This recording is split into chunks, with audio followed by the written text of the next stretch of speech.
आज हम एक कहानी का अध्ययन करेंगे जिसका नाम है भोला राम का जीव। इसके लेखक हैं हरिशंकर परसाई।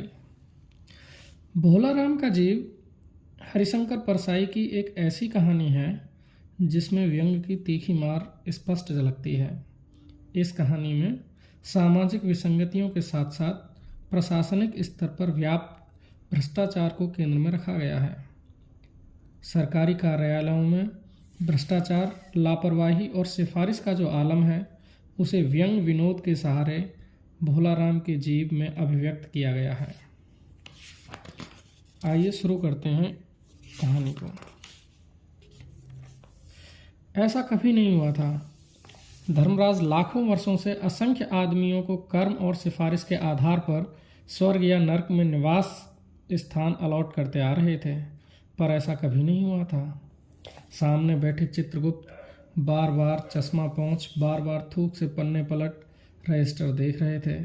गलती पकड़ में ही नहीं आ रही थी। आखिर उन्होंने खींच कर रजिस्टर इतने जोर से बंद किया कि मक्खी चपेट में आ गई।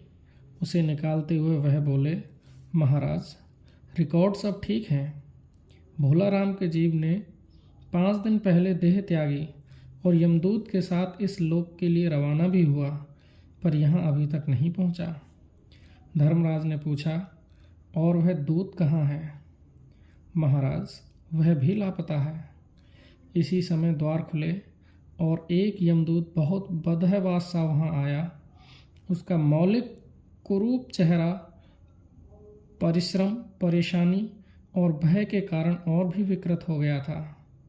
उसे देखते ही चित्रगुप्त चिल्ला उठे, अरे तू कहाँ रहा इतने दिन? भोला राम का जीव कहाँ है? यमदूत हाथ जोड़कर बोला, दया निधान, मैं कैसे बतलाऊं कि क्या हो गया। आज तक मैंने धोखा नहीं खाया था, पर इस भोला राम का जीव मुझे चकमा दे गया। 5 दिन पहले जब जीव ने भोला राम की देह त्यागी, तब मैंने उसे पकड़ा और इस लोक की यात्रा आरंभ की। नगर के बाहर ज्यों ही मैं उसे लेकर एक तीव्र वायु तरंग पर सवार हुआ, ज्यों ही वह मेरे चंगुल से छूटकर न जाने कहाँ गायब हो गया। इन 5 दिनों में मैंने सारा ब्रह्मांड छान डाला, पर उसका कहीं पता नहीं चला। धर्मराज क्रोध से बोले, मूर्ख, जीवों को लाते लाते बूढ़ा हो गया, फिर भी एक मामूली बूढ़े आदमी ने तुझे चकमा दे दिया। दूत ने सिर झुकाकर कहा, महाराज, मेरी सावधानी में बिल्कुल कसर नहीं थी। मेरे इन अभ्यस्त हाथों से अच्छे अच्छे वकील भी नहीं छूट सके, पर इस बार तो कोई इंद्रजाल ही हो गया।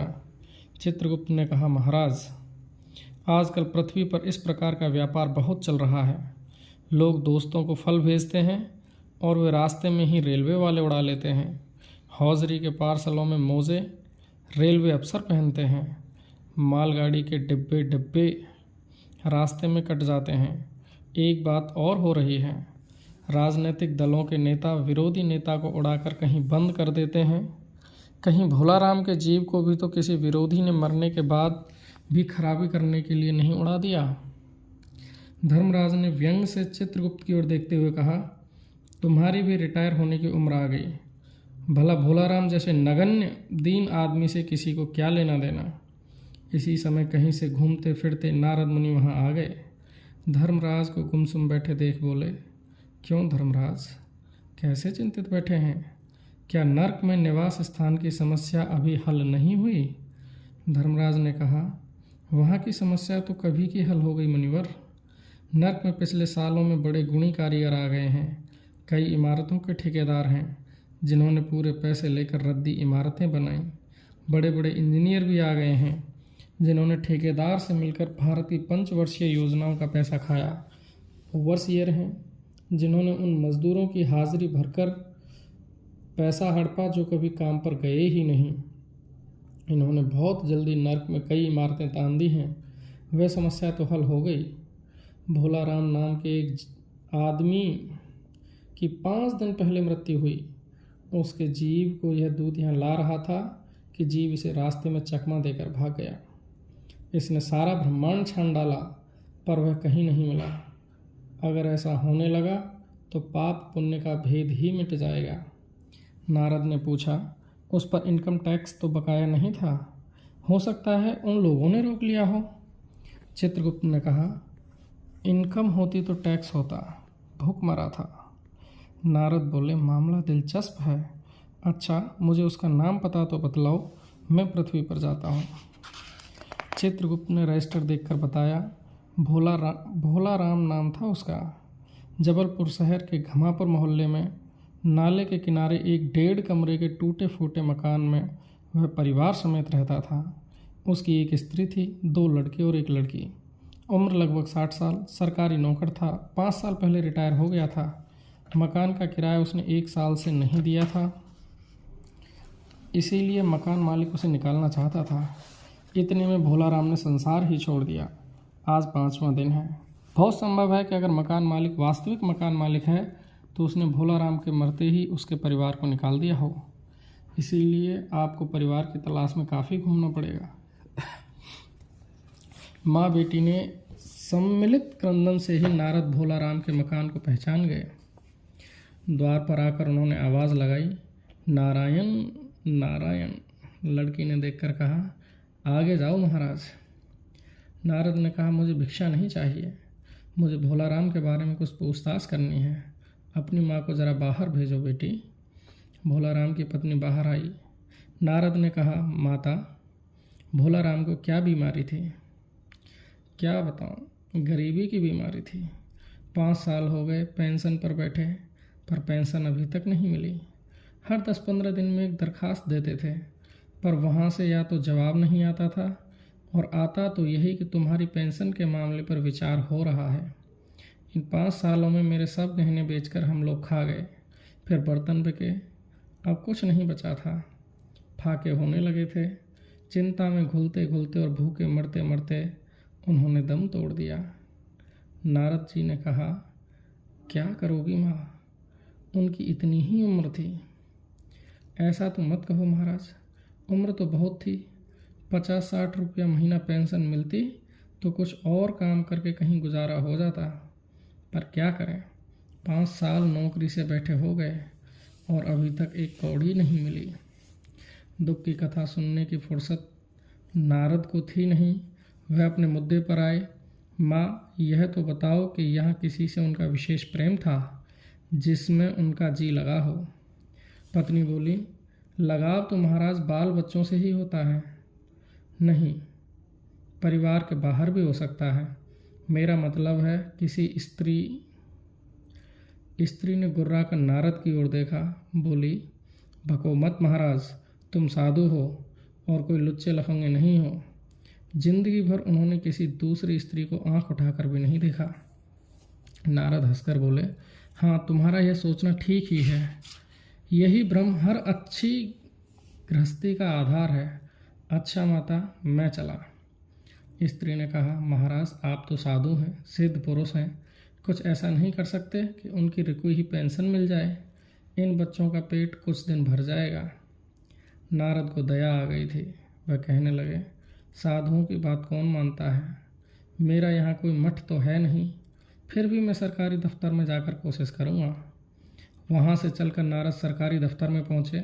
वहाँ पहले ही कमरे में बैठे बाबू से उन्होंने भोला राम के केस के बारे में बातें की।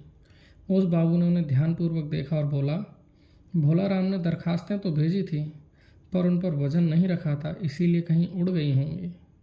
नारद ने कहा, भाई, ये बहुत से पेपर वेट तो रखे हैं, इन्हें क्यों नहीं रख दिया? बाबू हंसा, आप साधु हैं, आपको दुनियादारी समझ में नहीं आती।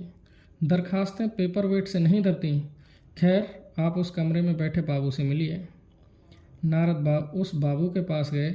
उसने तीसरे के पास भेजा, तीसरे ने चौथे के पास, चौथे ने 5वें के पास।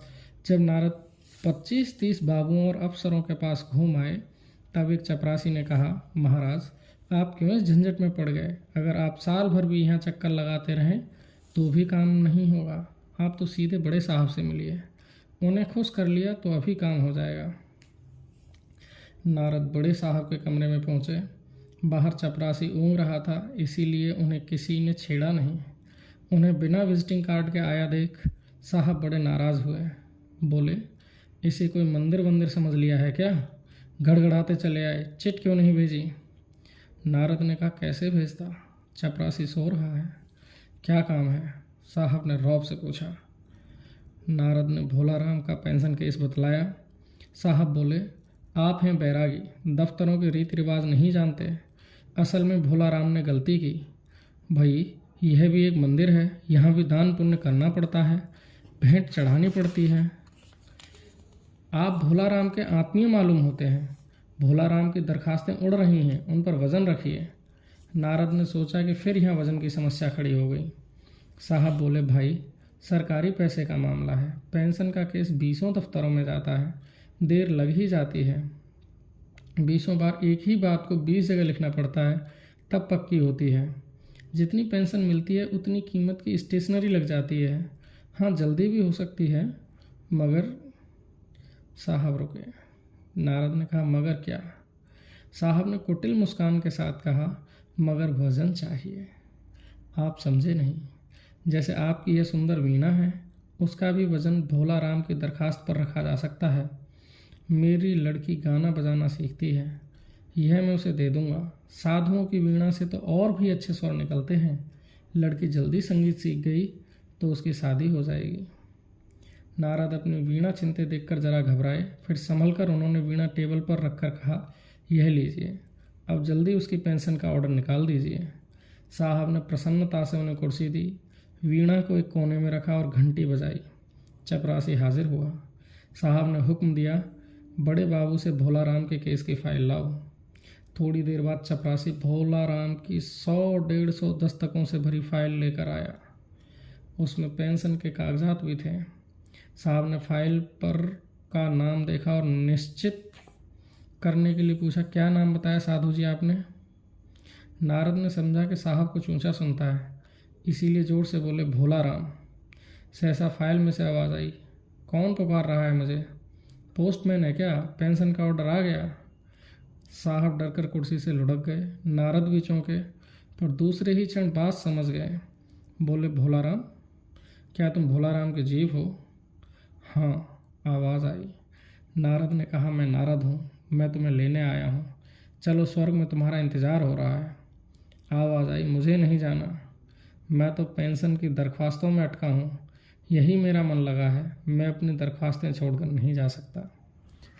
कहानी यहीं समाप्त हो जाती है। तो सामाजिक विसंगतियों पर ये हरिशंकर परसाई का एक करारा प्रहार करती ये व्यंग्य कहानी है। आशा करता हूँ आपको ये कहानी पसंद आई होगी। धन्यवाद।